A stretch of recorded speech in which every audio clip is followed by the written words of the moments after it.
The night my son-in-law told my daughter, in front of his entire family, that her opinion did not count because she did not understand how money worked, and his mother nodded slowly, like she was confirming something she had always known. I did not stand up from the table. I did not raise my voice. I picked up my glass of sweet tea, took one slow sip, and smiled at the woman across from me like she had just said something perfectly ordinary. She had no idea that smile was the last one I would ever give her for free.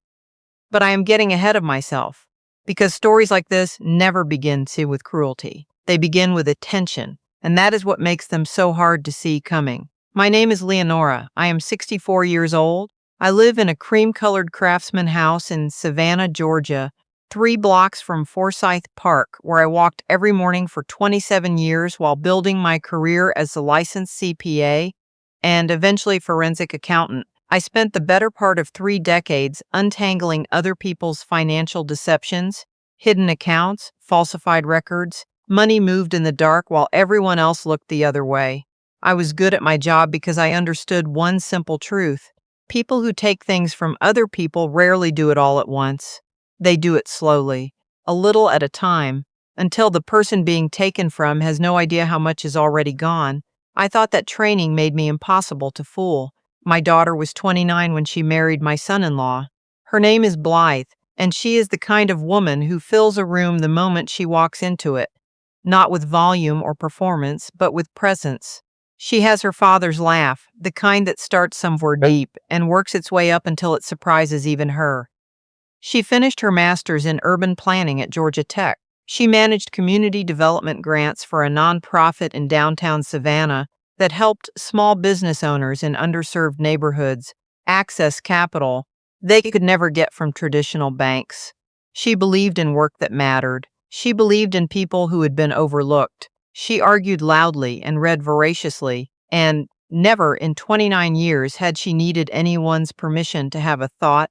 Her father, my husband Edmund, died 18 months before she met her husband. Cardiac arrest at 61. We had just come back from visiting Blythe in Atlanta.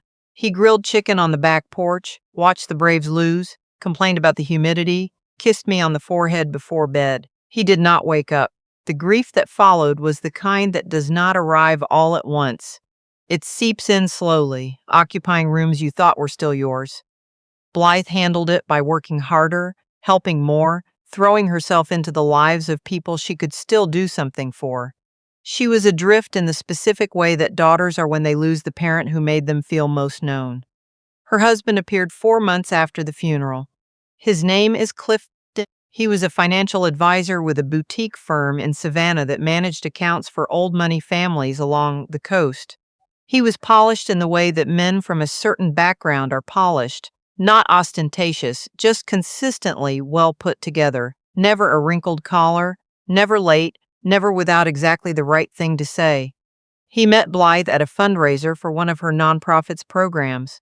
He asked intelligent questions about her work. He remembered the names of the neighborhoods she mentioned. He sent her a copy of a book about community economics 3 weeks later with a handwritten note that said he had been thinking about their conversation. He showed up when he said he would. He called when he said he would call. For a woman who had just lost the most reliable person in her life, Clifton felt like solid ground. I told myself I was being cautious when I noticed I did not fully trust him. Old professional habits, I thought. I spent 27 years looking for the thing that did not add up. Not everyone is hiding something. His mother moved from Charleston 8 months after the wedding. Her name is Winslow Farr, and she went by both names together the way women of a certain type do, as if the full name carried legal authority. She was 71, twice widowed, and she arrived in Savannah with a decorator and 3 storage units of antique furniture she announced would look wonderful in Blythe and Clifton's townhouse. She inserted herself into their daily life with the efficiency of someone who had been planning it for years. She had opinions about how the house was organized, how meals were prepared, which friends were appropriate, how Blythe spent her evenings. She delivered all of it as generosity. The changes in Blythe came slowly enough that I almost missed them. She stopped wearing the silver rings she'd stacked on her right hand since college. Too casual, she told me. Clifton thought they read as unprofessional for the events they attended together. She stopped going to her Tuesday evening runs with her friend group, women she had known since graduate school, smart and funny and completely devoted to her. Clifton preferred they spend weeknights at home. She stopped calling me on her lunch break the way she had every day since she moved out at 22. She was trying, she said, to be more disciplined about keeping work and personal time separate. Clifton thought the calls made her distracted in the afternoon. Every sentence had his preference somewhere inside it, like a splinter you do not notice until it is already under the skin. One Saturday, I stopped by unannounced. It was July in Savannah, 94 degrees, the air so thick and wet you could wring it. Blythe answered the door in a long-sleeved blouse, the kind with the cuffs buttoned at the wrist. I asked if she was cold. She said she had been running the air conditioning too high. Behind her, I heard Winslow's voice float in from the kitchen. Not a question, a statement. "She knows you're here. We were just sitting down." Again, as if my arriving at my own daughter's home was something that required an announcement. I stayed for lunch. Winslow talked continuously, narrating Clifton's accomplishments the way a publicist might, each story circling back to his judgment, his discipline, his way of managing things. When I asked Blythe directly about a project she had mentioned, a proposal she'd been developing for months to help 5 small business owners on the East Side access low-interest loans through a new state program, she glanced at Winslow before she answered, a brief glance, half a second, maybe less. But I caught it. My daughter, who had once presented Nonprofit's annual impact report to a room of 200 city officials without a single note card, had just checked whether it was safe to talk about her own work at her own table. I drove home that afternoon with both hands on the wheel and a feeling I recognized from a specific kind of case. The kind where the numbers looked right until you realized you had been handed the version of the numbers someone wanted you to see. The Thanksgiving dinner confirmed it. Clifton had chosen a restaurant in the historic district, a formal dining room in one of the old hotel properties along Bay Street, the kind of place where the menu does not list prices and the waitstaff call you by last name. Blythe had mentioned to me the week before that she would have preferred to host at home. She liked the chaos of a real Thanksgiving, the kitchen crowded and warm, the table too full, football on in the other room. Clifton told her that hosting was too much stress. Winslow agreed. "You work so hard all week," she had told Blythe, sweetly, as if she were being protected. "The last thing you need is to cook for 12 people. We sat in a private dining room.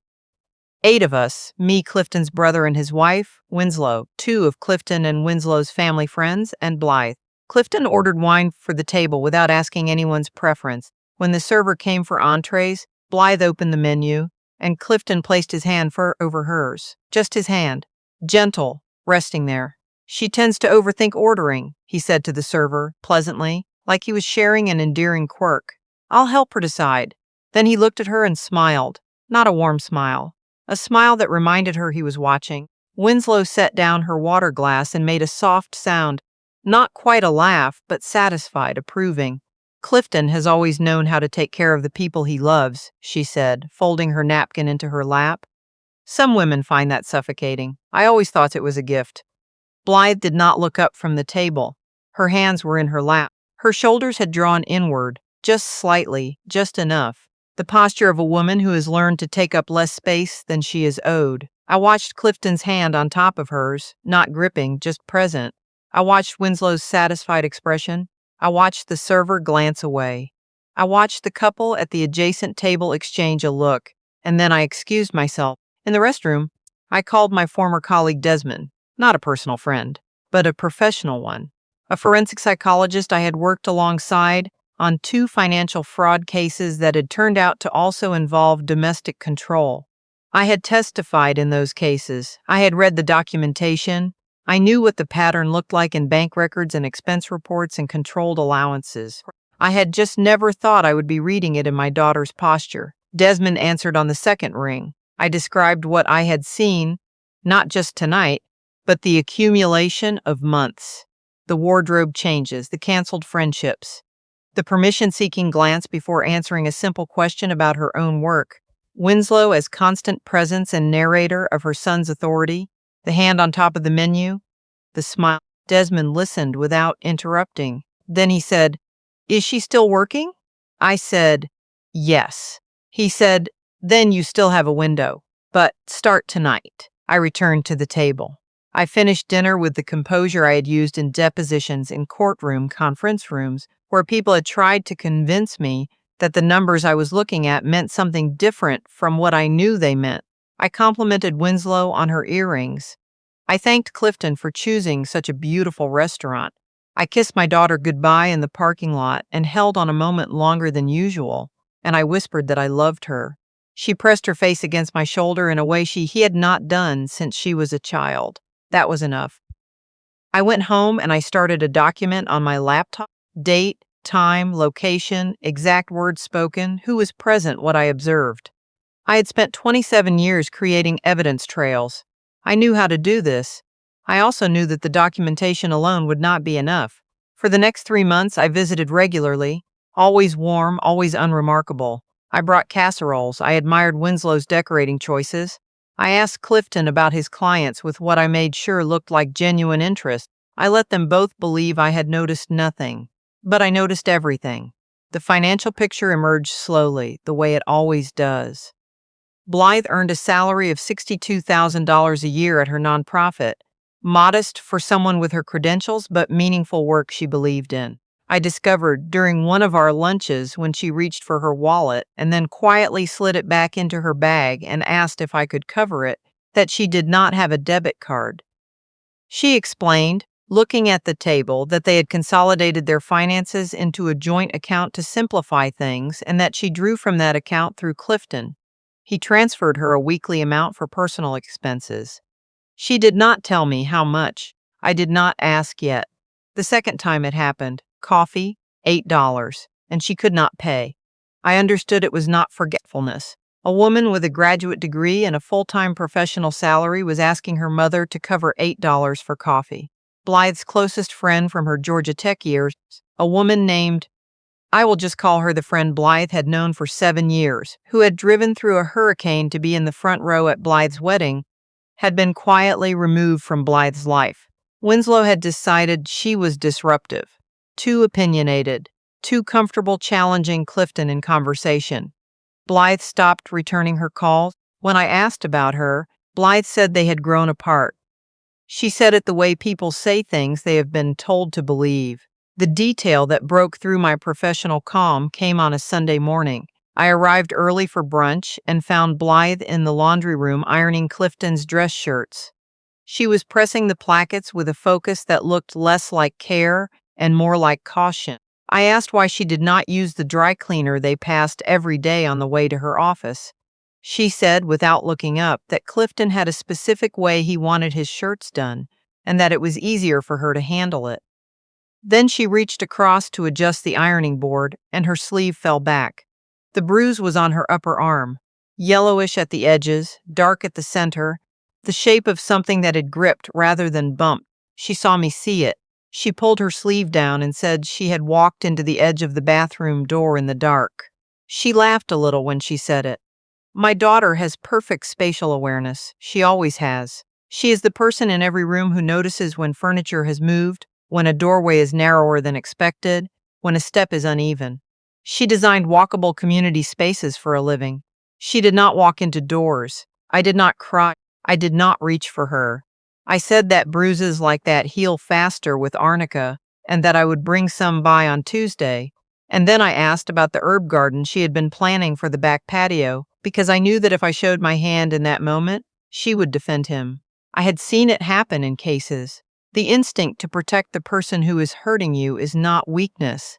It is the result of a system that has been carefully built around you until protecting it feels like protecting yourself. That night, I sat in Edmund's chair, the old leather one he kept by the bookshelves, and I thought about what he would have done. He would have driven to that townhouse in the dark. He would have been loud and certain and probably wrong about the timing. Edmund acted from love without patience, and his heart was always right, even when his method was not. But Edmund was gone, and I could not afford to act from grief. I had to act from knowledge. I called Desmond again. He connected me with an advocate named She asked me not to use her name, and I will honor that.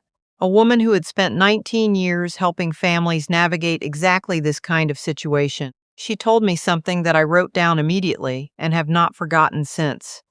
She said, "The exit has to be built before she walks through it. Every piece has to be in place before he knows she is leaving. Because when he finds out, he will not be sad. He will be strategic." So we built the exit. Over the following 6 weeks, quietly, a forensic accountant colleague of mine who agreed to trace the financial structure of their joint accounts and identify what had happened to Blythe's salary over the past 2 years. A family law attorney in Savannah with 30 years of experience who had handled cases involving economic abuse and coercive control. A therapist who specialized in helping women understand and name what had happened to them, not in the clinical detached way, but in the human way. And the advocate coordinating all of it. What the accountant found made me sit down when I read the report. Clifton had established a pattern of redirecting money from their joint account into a separate account in his name only. Small amounts monthly, never large enough to notice on a casual review, but consistent over 22 months. The total exceeded $40,000. Blythe's salary had been funding the lifestyle while Clifton's income had been quietly redirected. The weekly personal allowance he gave her, she eventually told me it was $150, was the only money she had access to in any given week. $150 for a woman with a master's degree and a professional salary. The piece I did not expect came on a Wednesday evening in March, from a number I did not recognize. The woman on the other end of the line said she had found me through a nonprofit board I served on. She had read my name in a community newsletter. She had been trying to work up the courage to make this call for 7 months. Her name was Octavia. She had been engaged to Clifton 4 years before he met Blythe. She had never married him. She had gotten out 6 months before the wedding, shaking and certain she had made the right decision, and also certain no one would believe her. She said Winslow had moved to Atlanta during their engagement. She described the same architecture, the opinions about clothing, the managed social calendar, the allowance system that had left Octavia, a woman with a bachelor's degree and a steady administrative career, unable to buy groceries without asking. She described the way Winslow framed everything as help. She used the word guidance constantly, Octavia said. She told me that a man like Clifton needed a wife who understood what it meant to be cared for, and I sat there nodding because I thought she was complimenting me. Then Octavia said, very quietly, he grabbed my arm once, just once. I left the next week. I have a scar on the inside of my forearm from where his watch face caught me when he grabbed me. I tell people it was from a bike accident. She had saved everything. Screenshots of text messages from Winslow that coached her on how to behave at Clifton's firm events. A voice memo she had made immediately after the arm incident, crying, describing exactly what happened, the date, the words that had preceded it, the word he had used when he apologized, which was not sorry but practical. You made that harder than it needed to be. She had kept all of it in a folder on a cloud account she had created specifically so he could not access it. She sent it to me that night. When I told Blythe I did not arrive with documents, I did not come with the financial report or Octavia's files or the advocate standing by. I drove to her office on a Thursday at lunchtime and asked if she could take an hour. We sat in Forsyth Park on a bench near the fountain, the same bench where Edmund used to read on Sunday mornings when Blythe was small, where we had brought her every weekend until she was old enough to come on her own. I told her about Octavia. I told her about the arm. I told her about the voice memo and the word he had used instead of sorry. Blythe was quiet for a long time. The fountain kept running. A dog walked past with its owner. A child ran ahead of a stroller and then said so softly I almost missed it. He tells me I make things harder than they need to be. The same phrase. Word for word. Different woman. Same sentence. She started crying, not the contained, carefully managed crying I had watched her do at family dinners for the past 2 years, but the kind of crying that comes from a locked room finally being opened. She cried until she was exhausted, and then she looked up at me with her face red and her eyes clear and said, "Mom, I don't have access to my own money." "I know," I said. "He has all of it. I know that too." She was quiet again. A long breath. Then, I think I've known for a while that something was wrong. I just kept telling myself I was being dramatic. I held her hand. I did not rush her. Finally, she said, "Tell me what to do." We moved on a Saturday when Clifton and Winslow were at a family event in Charleston, a cousin's birthday that Blythe had been told she did not need to attend because the drive would tire her. The advocate coordinated everything. Blythe had already quietly transferred copies of every document she could access, tax returns, account statements, her employment contract, to a secure folder only she and I could reach. Her car was full of the things that mattered most: her laptop, a box of books, the photograph from her father's last birthday, her grandmother's ring that had been sitting in a jewelry box Clifton had told her was costume jewelry too informal to wear in public. By the time Clifton's key turned in the lock that evening, Blythe was sitting in my living room eating soup, and her attorney had already filed the petition for divorce and an emergency protective order citing economic abuse and physical harm. Clifton's response moved in 3 stages, exactly as the advocate had prepared us for. First, the calls, 42 in the first 36 hours. The voicemails were soft and devastated. He was blindsided. He was heartbroken. He didn't understand what had happened. He just wanted to talk. They could fix this together. He loved her. She knew he loved her. The voicemails lasted exactly as long as they needed to, and not 1 second longer. Even in grief, Clifton was efficient. Then, Winslow. She called me, not Blythe, me weeping so convincingly that for 3 seconds I almost softened. She said Blythe had broken her son's heart. She said I had interfered in a marriage I did not understand. She said Blythe was unstable, that she had been worried for months, that I was enabling something that would damage my daughter in the long run. She said all of this with the voice of a woman who genuinely believed she was the most reasonable person in any room she had ever entered. I let her finish. Then I said, "Winslow, I've been a forensic accountant for 27 years. Don't call this number again." Then came the campaign. An anonymous email was sent to Blythe's nonprofit's board of directors suggesting she had a history of financial mismanagement at a previous position, a position that did not exist. A social media account appeared, using a version of Blythe's name, posting erratic and contradictory messages designed to make her look unstable. One of Clifton's colleagues reached out to a board member Blythe knew and said he was concerned about Blythe's mental health, that Clifton had privately been managing a difficult home situation for months. They had clearly done this before. Every move was documented. The false email was traced through metadata to an IP address, later connected to a device registered to Winslow. The fake social account was reported and preserved before it was taken down. The board member who had been contacted by Clifton's colleague wrote a statement describing the conversation in detail because she knew Blythe and she was furious. Octavia agreed to provide a statement. She did not want to testify in person. I understood, and I told her so. But she prepared a written declaration describing the pattern, the phrasing, the arm, the voice memo. The voice memo was submitted as evidence. The financial records laid out $40,000 in systematic diversion with clinical precision. My 3 months of documentation, dates, times, exact words, corroborated by 2 other witnesses who had been present at various events, formed a timeline that told a story the same way financial records tell a story: quietly, completely, without anyone's permission to stop. The proceedings lasted 4 days. Clifton arrived each morning in a different suit, composed and credentialed, accompanied by an attorney whose firm had offices in 3 states. Winslow sat in the gallery each morning, posture immaculate, expression carefully arranged to communicate maternal concern. Blythe testified on the 3rd day. She spoke for 2 hours. She described the dinner. She described the allowance. She described the bruise and the word he used instead of sorry, and the day she stood in their kitchen and realized she did not know what was in their own bank account. She described Winslow sitting with her once on the edge of the bed after a difficult evening, patting her hand, saying, "The secret to a long marriage is learning to let the small things go. You will thank him eventually. Strong men need steady women."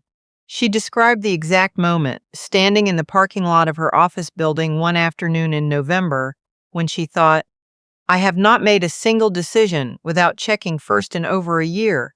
The judge granted the divorce. The protective order was made permanent. The financial fraud case resulted in a civil judgment requiring Clifton to repay the full $40,000 plus Blythe's legal costs. Winslow was identified in the judgment as a contributing party to the harassment campaign and issued a permanent no-contact order. There were no criminal charges. The evidence of physical harm was a single incident, and Octavia had chosen not to pursue criminal proceedings at the time it occurred. But the civil record was detailed, public, and permanent.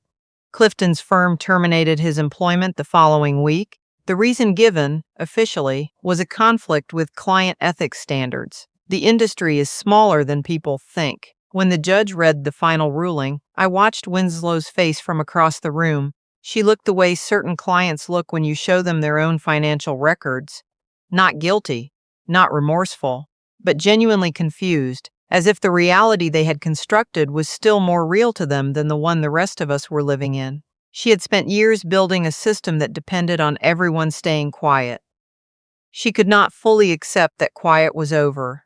I held Blythe's hand when the gavel came down. She did not cry. She looked straight ahead, and then she exhaled, a long, slow breath, the kind that sounds like something leaving the body for good. 3 years have passed.